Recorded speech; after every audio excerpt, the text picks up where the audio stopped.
आज हमारी बारी है respiration. We are going to start our chapter respiration for class 10th। चलिए देखते हैं respiration. First we have to see about breathing. तो ब्रीथिंग क्या है? Breathing is nothing, it is only inspiration and expiration. बस ये जो प्रोसेस होता है कि process involving inspiration and expiration without involvement of enzymes, इसी को हम ब्रीथिंग कहते हैं। यानी कि आपका सांस लेना और सांस छोड़ना, ठीक है ना, यही कहलाता है, ब्रीथिंग कहलाता है। और इसमें जो शब्द है इंस्पायरेशन, ये क्या है? ये है इनटेकिंग ऑफ एयर और ऑक्सीजन। और एक्सपायरेशन क्या है? The process of removal of air और कार्बन डाइऑक्साइड, जो हम लोग निकाल देते हैं कार्बन डाइऑक्साइड को और O2 को जो ले लेते हैं, तो O2 को लेना इंस्पायरेशन और CO2 को निकालना एक्सपायरेशन कहलाता है। बहुत बड़ी चीज नहीं है, ये हम लोग जान गए कि सांस लेना और सांस छोड़ना यही कहलाता है, ब्रीथिंग कहलाता है। इसी को हमने देखा कि the process involving inspiration and expiration without involvement of enzymes, enzyme की इन्वॉल्वमेंट नहीं है। वही हम लोग देखते हैं कि जब हम लोग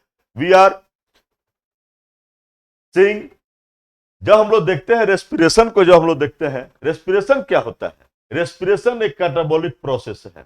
ये कैटाबॉलिक प्रोसेस है, जबकि ब्रीथिंग वैसा नहीं है। कैटाबॉलिक प्रोसेस है जिसमें जो है सो हम क्या देखते हैं कि ये फूड का बर्निंग, ठीक है ना, और कहां पर? With in the tissue. ये बहुत सब मार्केबल चीज है। The catabolic process involving the burning of food within the tissue with the help of enzyme to produce energy in the form of ATP। और यही कहलाता है हमारा कौन सी? रेस्पिरेशन कहलाता है। तो ब्रीथिंग हमने कहा सांस लेना और छोड़ना। इसमें मैंने कहा कि नहीं, फूड का ऑक्सीडेशन कराते हैं और फूड के ऑक्सीडेशन से हमको जो है सो कि क्या मिलता है? एटीपी मिलता है, एनर्जी मिलता है। और यह होता क्या है? तो विद इन सेल, और सेल के अंदर ये खेल जो होता है, इसी खेल को हम लोग क्या कहते हैं? रेस्पिरेशन कहते हैं। एकदम क्लियर कट बातों में हम लोग तो समझ रहे हैं और देख सकते हैं कि ब्रीथिंग और रेस्पिरेशन में क्या अंतर है। तो इसमें कहता है कि ब्रीथिंग क्या है? Simply intake of O2 and removal of CO2, जबकि इसमें क्या है? Oxidation of food to form CO2, H2O and ATP। यह है मामला। और ये एक्स्ट्रा सेलुलर प्रोसेस है, यानी सेल के बाहर की यह प्रक्रिया है। और यह क्या है? इंट्रासेलुलर प्रोसेस है, यह सेल के अंदर की प्रक्रिया है। जबकि इसमें जो है कोई ATP यानी कि एनर्जी रिलीज नहीं होता है, लेकिन यह प्रोसेस होता है रेस्पिरेशन की, तो ATP रिलीज होता है, यानी एनर्जी रिलीज होता है। और इसमें किसी एंजाइम के इन्वॉल्वमेंट नहीं है, जबकि इसमें एंजाइम का इन्वॉल्वमेंट है। ये हम लोग देख रहे हैं और वो डिफरेंस भी हम लोग देख लिए। हम लोग देख सकते हैं कि रेस्पिरेशन का आखिर क्या फंक्शन है, काहे के लिए रेस्पिरेशन होता है। एक रेस्पिरेशन से देखिए क्या क्या हो सकता है। एक रेस्पिरेशन से इंटरचेंज ऑफ गैसेस, गैस का इंटरचेंज होता है, O2 लेना, CO2 देना, ये इस तरह की एक्सचेंजिंग जो होती है, इसको हम लोग कहते हैं इंटरचेंज ऑफ गैसेस हो रहा है। और ये हम लोग में देखते हैं, ये एनिमल में देखते हैं कि लंग से टिश्यू में जाना, फिर जो है सो कि बैक करता है CO2 से लंग को, एक्सक्रीशन करता, ये सारी चीजें होती हैं। और ये pH को मेंटेन करता है।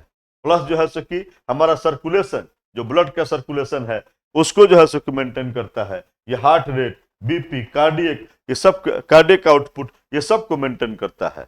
और इसमें जो है सो कि ये रेस्पिरेशन के चलते हमारा NH3 का एक्सक्रीशन होता है, कीटोन बॉडी जो है, वाटर वेपर है, ये सब का एक्सक्रीशन होता है, ये सब निकलते हैं।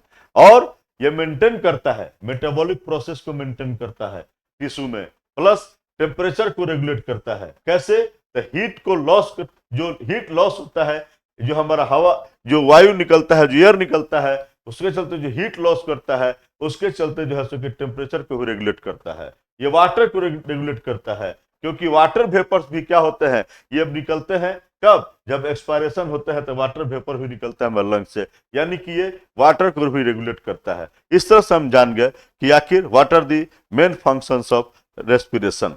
अब हम देख सकते हैं कि रेस्पिरेशन जो है दो तरीका से हम लोग देख सकते हैं, एक डायरेक्ट और एक इनडायरेक्ट। डायरेक्ट कहाँ होता है, जैसे यूनिसेलुलर कोई ऑर्गेनिज्म है, जैसे अमीबा है, तो अमीबा में जो है कि डायरेक्ट उसमें जाता है, उसमें डायरेक्ट टचिंग होता है सराउंडिंग से, और डायरेक्ट टचिंग के चलते ये डिफ्यूजन के प्रिंसिपल पर डायरेक्ट उसका सेल जो है सो कि सराउंडिंग एयर से टच में रहता है और डायरेक्ट इस तरह से रेस्पिरेशन होता है यहाँ पर। और जबकि इनडायरेक्ट में तो जितने मल्टीसेलुलर ऑर्गेनिज्म है उसमें इनडायरेक्ट रेस्पिरेशन होता है, जिसमें कोई डायरेक्ट कांटेक्ट नहीं होता है किसके बीच, बॉडी सेल और सराउंडिंग एयर और वाटर से डायरेक्ट कांटेक्ट नहीं होता है, तो वहां पर जो है कि इनडायरेक्ट रेस्पिरेशन होता है। लेकिन यूनिसेलुलर ऑर्गेनिज्म में डायरेक्ट कनेक्ट एक्सचेंज होता है गैस किसके बीच, तो बॉडी सेल और सराउंडिंग एयर के बीच जो है सो कि एकदम डायरेक्ट कांटेक्ट है, इसलिए वहां पर डायरेक्ट रेस्पिरेशन होता है और मल्टी सेलुलर में इनडायरेक्ट रेस्पिरेशन होता है। फिर हम देख सकते हैं कि इस रेस्पिरेशन को हम दो रूपों में लेकर चले हैं, एक एरोबिक और एक इनएरोबिक। तो एरोबिक और एनएरोबिक हम लोग देख रहे हैं कि एरोबिक क्या है भाई, तो जिसमें जो है सो कि ऑक्सीजन जो है सो कि ऑक्सीजन के साथ जो है सो कि जो रेस्पिरेशन होता है उसको हम लोग कहते हैं एरोबिक, और विदाउट ऑक्सीजन जो है सो कि जो हम लोग लेते हैं, विदाउट ऑक्सीजन जो बात होती है, जो रेस्पिरेशन होता है, उसको एनारोबिक कहते हैं। तो दो तरह की रेस्पिरेशन, एरोबिक और एनारोबिक। तो हम लोग देखते हैं कि यहाँ पर ऑक्सीजन के इन्वॉल्वमेंट है और यहाँ पर ऑक्सीजन के इन्वॉल्वमेंट नहीं है। इसी प्रकार से हम लोग देख सकते हैं कि देखिए रेस्पिरेशन में क्या होता है। रेस्पिरेशन में क्या होता है, तो रेस्पिरेशन में हमारा होता है कि जो हमारा फूड मॉलिक्यूल है, मान लीजिए कि ग्लूकोज है, ग्लूकोज का एक मॉलिक्यूल यदि हम लेते हैं, जिसमें ग्लूकोज में हम एक मॉलिक्यूल में क्या देखते हैं कि इसमें कार्बन की संख्या 6 है, कार्बन की संख्या 6 है। अब इसको मुझे सिंपल करना है, तो ग्लाइकोलिसिस की प्रोसेस हम इसको जब सिंपल करते हैं तो ये हमारा पायरुवेट बनाता है, पायरुविक एसिड बनाता है, जिसका फॉर्मूला मैंने दिया हुआ है। और ये जो है सो कि एक ग्लूकोज से दो मॉलिक्यूल बनते हैं पायरुवेट के या पायरुविक एसिड से। क्वेश्चन तो हर जगह से है, क्वेश्चन कहीं से उठ सकते हैं कि पूछने वाला पूछ सकता है कि 1 मॉलिक्यूल ग्लूकोज से कितने पायरुविक एसिड या पायरुवेट बनते हैं, तो 2 मॉलिक्यूल पायरुवेट बनते हैं। जहां ग्लूकोज 6 कार्बन एटम था, वही पायरुवेट जो है 3 कार्बन एटम वाला मॉलिक्यूल्स है। 3 कार्बन, इसको आप काउंट कर सकते हो, 1 2 3 कार्बन है इसमें, यहाँ पर 6 कार्बन है। ये भी हम लोग देख, क्वेश्चन यहाँ से उठ सकता है। जब पायरुविक एसिड बन जाता है उसके बाद हम दो तरीका की बात करते हैं, एरोबिक और एनारोबिक। एक में ऑक्सीजन है, ऑक्सीजन के साथ करते हैं, तो ऑक्सीजन के साथ जब करते हैं तो देखो ये होता है, ये प्रोसेस एरोबिक की प्रोसेस जो है जब भी होती है तो माइटोकॉन्ड्रियम होती है और क्रेब्स साइकिल की सहायता से हम लोग इसको करते हैं। तो क्रेब्स साइकिल से होता है तो क्या होता है, हमको CO2 बनता है, H2 बनता है और 38 ATP का हम लोग निर्माण करते हैं, यानी बड़ी मात्रा में मुझे एनर्जी प्राप्त होती है। लेकिन वहीं पर एनारोबिक कर सकते हैं, तो एनारोबिक में मैं 2 प्रोसेस दिया हूं। एक दिया हूं कि मसल टिश्यू में, जब मसल टिश्यू में ये एनारोबिक होता है विदाउट इन्वॉल्वमेंट ऑफ ऑक्सीजन, तो वहां पर क्या होता है, लैक्टिक एसिड बनता है और हमको एटीपी की मात्रा कम प्राप्त होती है, मात्र 2 ATP प्राप्त होती है। लेकिन वही जब ईस्ट में करते हैं और उसका जब फर्मेंटेशन करते हैं, तो फर्मेंटेशन से हमको इथाइल अल्कोहल बनता है, CO2 बनता है और मात्र 2 ATP हमको यहां पर मिल रहा है। तो सीधा सीधी क्लियर है कि एक मॉलिक्यूल लेते हो, इससे 2 मॉलिक्यूल पायरुवेट बनता है और इससे जब एरोबिक में जाते हो तो 6 मॉलिक्यूल CO2 का बनता है। लेकिन जब एनारोबिक में जाते हो तो एनारोबिक में 2 तरह से, एक मसल में कराते हैं और एक ईस्ट में कराते हैं। ईस्ट का फर्मेंटेशन कराते हैं, इथाइल अल्कोहल बनता है, और मसल टिश्यू में कराते हैं तो हमको लैक्टिक एसिड बनता है।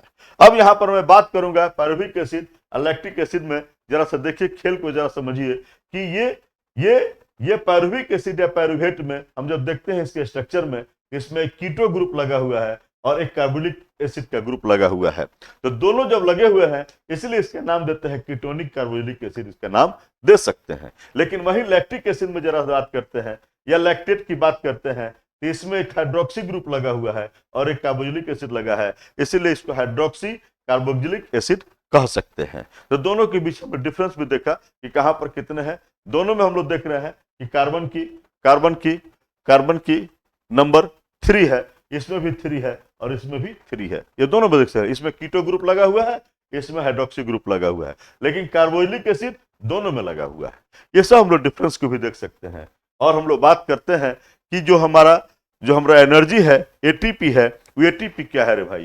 तो एडीपी के साथ, यानी कि एडिनोसिन डाइफॉस्फेट, डाइफॉस्फेट माने 2 मॉलिक्यूल फॉस्फेट के हैं इसमें, यदि 1 मॉलिक्यूल फॉस्फेट को और लगा देते हो तो ये जो इसमें एनर्जी ऑब्जॉर्व करता है और हमको बना देता है एटीपी, और ये है एडिनोसिन ट्राइफॉस्फेट, यानी कि फॉस्फेट की संख्या इसमें 3 है और एडीपी में फॉस्फेट की संख्या 2 है। लेकिन जब एडीपी से आप एटीपी बनाते हो तो वहां एनर्जी ऑब्जॉर्व होता है, लेकिन जब एटीपी से आप एडीपी बनाते हो तो यहाँ पर एनर्जी रिलीज होता है, और उस एनर्जी की अमाउंट लगभग 30.5 किलो जूल पर मोल हो सकता है। ठीक है, ये हम लोग देख सकते हैं कि दोनों तरह से एडीपी से हम लोग एटीपी बनाए, कैसे? एक फॉस्फेट का लगाकर, लेकिन एटीपी जब टूटा तो एडीपी और फॉस्फेट में टूटा, और इस तरह से हम लोग इसको भी देख लिए। ये एनर्जी हमारा एडीपी और एटीपी क्या है, इसको भी हम लोग समझ लिए हैं। यहां से हम लोग देखते हैं कि आखिर एरोबिक और एनारोबिक में क्या डिफरेंस हम लोग देखे हैं। तभी हम लोग डिफरेंस देखे हैं कि ऑक्सीजन की प्रेजेंस में होता है और ये ऑक्सीजन के एब्सेंस में होता है। यहाँ पर फूड का कंप्लीट ब्रेकडाउन होता है, यहाँ पर पार्शियली ब्रेकडाउन होता है फूड का। यहाँ हम लोग देख रहे हैं कि CO2 और H2 हमारा प्रोडक्ट है, एंड प्रोडक्ट, लेकिन यहाँ पर एंड प्रोडक्ट जब ईस्ट में जाते हो तो अल्कोहल बनता है, और जब मसल में जाते हो तो लैक्टिक एसिड बनता है। और यहाँ पर देखे हैं आप 38 एटीपी मिला, यानी कि मोर एनर्जी यहाँ प्रोड्यूस होता है, और यहाँ पर मात्र 2 एटीपी मिला, यानी कि लेस एनर्जी यहाँ पर प्रोड्यूस होता है। इस डिफरेंस को भी हम लोग देख चुके हैं, और यहाँ देख रहे हैं कि रेस्पिरेशन प्लांट्स में कैसे होते हैं। तो प्लांट्स के 3 मुख्य जो है सो कि ऑर्गन है, एक है रूट है, स्टेम और लिप्स। तीनों में मामला में हम लोग देखते हैं। रूट की बात करते हैं, रूट में क्या होता है? रूट में जो है सो कि रूट हेयर होता है। ये रूट हेयर ये सॉइल में डूबे रहते हैं, ऐसी सॉइल में ऑक्सीजन होता है और वहां से डिफ्यूजन करते हैं। और डिफ्यूजन का मतलब मुझे मालूम है कि डिफ्यूजन का मतलब क्या होता है। डिफ्यूजन का मतलब होता है कि जिधर ज्यादा हो, ज्यादा से कम की ओर वो फ्लो करता है। तो अगर सॉइल में ज्यादा है ऑक्सीजन तो वो रूट हेयर की तरफ बढ़ता है। यदि रूट हेयर में CO2 की मात्रा ज्यादा हो गई तो वो फिर निकल जाएगा, उसी से निकल जाएगा। यानी कि इनटेक और आउट जो होगा, टेक इन और टेक आउट जो होगा सो डिफ्यूजन से होगा। तो डिफ्यूजन हमेशा हाई से लो कंसेंट्रेशन की तरफ जाता है। जिधर ज्यादा मात्रा में होगी उधर से कम मात्रा की तरफ जाएगा। अगर सॉइल में O2 ज्यादा है तो वो रूट हेयर के अंदर जाएगा अंदर से, लेकिन अगर उसमें ज्यादा CO2 की मात्रा होगी तो वो बाहर निकल जाएगा इससे। यानी कि ये रूट हेयर से ये जो है सो कि प्लांट जो है सो कि रेस्पिरेशन कर सकते हैं। यहाँ इनके साथ एक घटना है। लेकिन कभी कभी क्या होता है, आप देखे होइएगा कि कोई प्लांट जो है सो कि जब किसी पानी वाले क्षेत्र में डूब जाते हैं, पानी में डूब जाते हैं, उनका जड़, उनकी सॉइल जो है सो कि पूरा पानी से भरा हुआ है, उनका रूट हेयर भी जो है सो कि पूरा डूबा हुआ है। ऐसी स्थिति में वहां पर उनको ऑक्सीजन की कमी हो जाती है। तो वाटर लॉज में वो क्या करते हैं कि एरोबिक नहीं करके एनारोबिक करते हैं, और जब एनारोबिक करते हैं तो अल्कोहल बनाते हैं, और अल्कोहल बनेगा तो प्लांट को वो किल कर देता है, प्लांट को मार देता है, प्लांट मर जाता है, प्लांट डाई कर जाता है। जिसलिए पानी वाले स्थानों पर जहां पर पानी लगे हुए रहते हैं वहां पर हमारे प्लांट्स हमारे ग्रो नहीं कर पाते हैं। क्यों नहीं ग्रो कर पाते हैं? तो वहां पर एरोबिक रेस्पिरेशन नहीं कर वह एनारोबिक करते हैं और इथाइल अल्कोहल बनता है, और इथाइल अल्कोहल उस प्लांट को खत्म कर देता है। ये खेल यहाँ पर हो सकता है, आपसे यहाँ से भी क्वेश्चन उठ सकते हैं। फिर आप देखिए स्टेम भी मैं 2 तरीके से लिया हूं, एक नन वुडी और एक वुडी स्टेम लिए हैं। जहां नन वुडी स्टेम है उसमें स्टोमाटा होता है, और उस स्टोमाटा से डिफ्यूजन से ही, फिर वही डिफ्यूजन की मामला है कि high concentration to low concentration, तो वो O2 लेता है और CO2 भी वहां से निकाल सकता है। जिधर का कंसंट्रेशन ज्यादा हो उधर से कम, जिधर कंसंट्रेशन हो उधर की तरफ फ्लो करते हैं। O2 का कंसंट्रेशन अगर प्लांट्स में ज्यादा है, स्टेम में ज्यादा है, तो जो है सो कि वो बाहर में सराउंडिंग में O2 की मात्रा ज्यादा है तो वहां से वो लेगा, और उसमें यदि CO2 की मात्रा बढ़ गई तो वो बाहर निकल जाएगा। ऐसी स्थिति में इसी तरह से वुडी स्टेम में हम लोग देखते हैं कि उसके बार्क में, उसकी छाल में लेंट्रिसेल्स होते हैं, और लेंट्रिसेल से भी बस वही घटना है कि high concentration to low concentration ये डिफ्यूजन से हम लोग देखते हैं O2 और CO2 का बैलेंसिंग करते हैं, यहां से भी वैसे ही हालात है। फिर देखते हैं लिप्स में भी स्टोमाटा है, और स्टोमाटा में भी डिफ्यूजन से ही क्या होता है कि ये रेस्पिरेशन होता है। तो हमारा प्लांट में तीनों तरह से, रूट से भी, स्टेम से भी और लिप्स से भी होता है कि कैसे रेस्पिरेशन करते हैं, इसको हम लोग देख चुके हैं। एक खेल है कि लोग पूछते हैं कि आखिर भैया दिन में, रात में हम लोग किसी प्लांट्स के पास क्यों नहीं सोना चाहिए, प्लांट्स के पास क्यों नहीं सोना चाहिए। तो रात में प्लांट्स के पास क्यों नहीं सोना चाहिए और दिन में क्यों प्लांट्स के पास रहना चाहिए, इस घटना को जरा समझिए। जब डे टाइम होता है तो डे टाइम में उसके पास दो प्रोसेस होते हैं, एक फोटोसिंथेसिस की प्रोसेस होती है और एक रेस्पिरेशन की प्रोसेस होती है। रेस्पिरेशन तो 24 आवर की घटना है, 24 आवर होता है, लेकिन फोटोसिंथेसिस तो 24 आवर नहीं होती है। सिर्फ सनलाइट होगा उतना ही देर फोटोसिंथेसिस होता है। तो फोटोसिंथेसिस होगा तो हमारे प्लांट जो है O2 निकालते हैं, और रेस्पिरेशन से क्या होता है कि CO2 निकलता है। और रेस्पिरेशन से जो CO2 निकलता है वो फोटोसिंथेसिस क्या करता है, उसको यूटिलाइज कर लेता है। तो प्लांट जो है कि अंततः क्या निकलता है, O2 दिन में निकलता है, O2 निकलता है दिन के टाइम में, डे के टाइम में वो O2 निकालता है। तो हम सीधा सीधी बात करते हैं कि डे टाइम में क्या होता है कि O2 डिफ्यूजेज आउट होता है, यानी बाहर की तरफ निकलता है, और CO2 डिफ्यूजेज इन होता है, उस पेड़ के अंदर की तरफ जाता है। इस तरह से हम लोग जब दिन के समय पेड़ के पास रहते हैं, पौधों के पास रहते हैं, तो हमारे पास बहुत सारा ऑक्सीजन की मात्रा मुझे मिलती है। लेकिन वही जब रात की घटना होती है तो रात में फोटोसिंथेसिस नहीं होता है, सिर्फ रेस्पिरेशन होता है, और रेस्पिरेशन क्या निकालता है, CO2 निकालता है। इसीलिए यहाँ पर जो है सो कि हम लोग यही देख रहे हैं कि उस समय, रात के समय, ये हमारे प्लांट जो है O2 लेते हैं और CO2 छोड़ते हैं। तो रात में पेड़ के पास अगर आप सोते हैं तो आपको ऑक्सीजन की मात्रा कम मिलती है और CO2 की मात्रा ज्यादा मिलती है। इसलिए रात के समय कतई भी, किसी भी हाल में आप प्लांट के पास मत सोइए। ये हमारा सुझाव है। और हम लोग इसमें देखें कि प्लांट्स में हम लोग कैसे रेस्पिरेशन कराते हैं, इन सारी चीजों को हम लोग देख चुके हैं। और भी हम लोग देख सकते हैं इसके आगे कि कैसे फोटोसिंथेसिस और रेस्पिरेशन में क्या हम लोगों का डिफरेंस हो सकता है। इस चीज को हम लोग देख सकते हैं कि फोटोसिंथेसिस क्या है।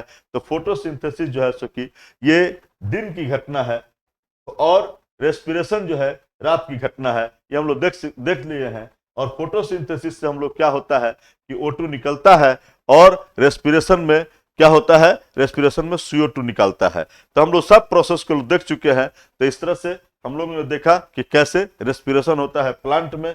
तो आज हम लोग इस चीज को देखें, रेस्पिरेशन को पढ़े। फिर हम लोग देखेंगे कि कैसे रेस्पिरेशन एनिमल्स में कैसे होते हैं। इसको नेक्स्ट पार्ट में हम लोग देखने के लिए चल रहे हैं, और हमें उम्मीद है कि आपको समझ में आया होगा। थैंक्स।